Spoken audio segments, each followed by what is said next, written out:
या नहीं? कृपया समाधान करने की कृपा करें। नमोस्तु गुरु।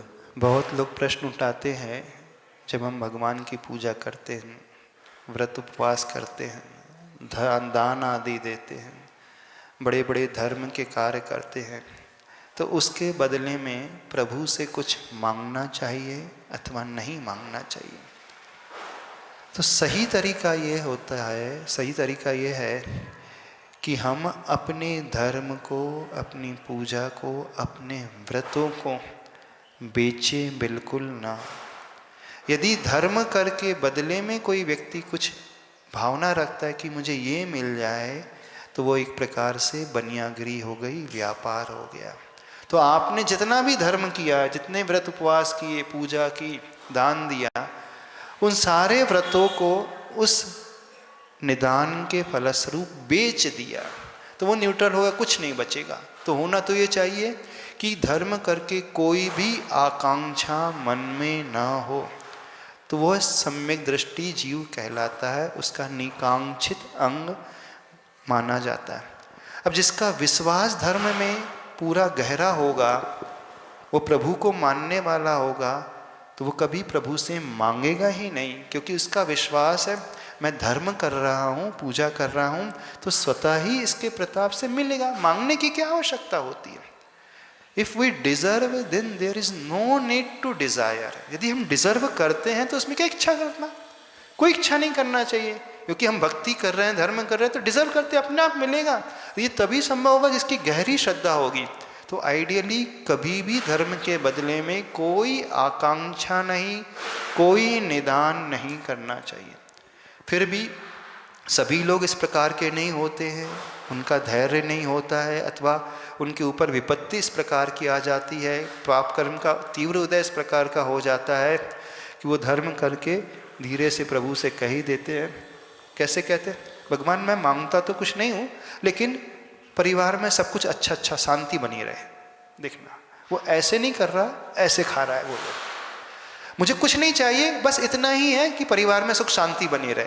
अब जब आपने कहा परिवार में सुख शांति बने रहे, इनडायरेक्ट आपने कुछ ना कुछ मांग ही लिया, तो ये भी नहीं होना चाहिए।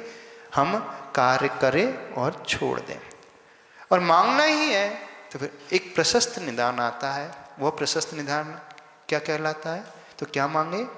हे भगवान, दुख खाओ, कम खाओ, बोही लाओ, सुगई गमनम, समाहि मरणम, जिनगुण संपत्ति हो मजम। अर्थात मेरे कर्म का क्षय हो, बोधि का लाभ मुझे हो, समाधि पूर्वक मरण हो, जिनेंद्र भगवान के गुणों की संपत्ति मुझे प्राप्त हो। अब देखना, इसमें सब कुछ आ गया। जिसने जिनगुण संपत्ति मांग ली, भगवान को ही मांग लिया, तो उसे सांसारिक वैभव तो अपने आप ही मिलने वाला है। क्यों डाउटफुल रहते हो, क्यों शंका करते हो कि नहीं मिलेगा? क्यों ये मन में संदेह का भाव पैदा होता है कि हमारी परेशानी दूर होगी कि नहीं होगी? अरे भगवान को मांगना ही तो भगवान को मांग लो ना। भगवान को मांगने से जीवन में कभी कष्ट आएंगे ही नहीं, और जिसके पास साक्षात भगवान आ जाएंगे तो प्रतिकूलता रहेगी नहीं। तो मांगना ही है तो प्रशस्त निदान करो, इसमें कोई दोष नहीं लगेगा, और आपके सारे कार्य जो है स्वतः ही पूर्ण हो जाएंगे। तो बिन मांगे मोती मिले, मांगे मिले ना भीख, भिखारी बनकर के क्यों जाते हो भगवान के पास? मैं खुदा का बंदा हूँ, कोई मजदूर नहीं हूँ कि प्रभु के पास, खुदा के पास मांगने जाऊँ। आप मजदूर थोड़ी है कि मांगने के लिए आपको हाथ फैलाना पड़े। मैं भक्ति कर रहा हूँ तो उसकी भक्ति सिर्फ इस भाव से कि आपके जैसा ही पद मुझे मिलना चाहिए। इस प्रकार से अपने आप को बनाना सीखो। कोई मजदूर बन कर के, भिखारी बन कर के, व्यापारी बन कर के भगवान के पास नहीं जाया करो, और नहीं इसी उद्देश्य से भक्ति किया करो। नहीं है तो आप अपना सारा धर्म जो है बेच दोगे। और कितने में बेचोगे? आपकी औकात ही नहीं मांगने की। एक उस भिखारी की तरह हो, 50 रुपये 100 रुपये से ज़्यादा मांगोगे नहीं। मांगोगे भी तो क्या मांगोगे? एक फ्लैट मांगोगे, एक कार मांग लोगे, बेटी के लिए बहू मांग लोगे, पोता मांग लोगे, नौकरी मांग लोगे, इससे ज़्यादा क्या मांगोगे? अथवा निरोगता मांगोगे। वो जो भी मांगोगे 10, 20, 30 साल से ज़्यादा चलेगा नहीं। तो आपने मांगा भी तो 5 पैसा मांगा, नहीं मांगोगे तो क्या मिलेगा? अनंत मिलेगा, जिनगुण संपत्ति मिलेगी।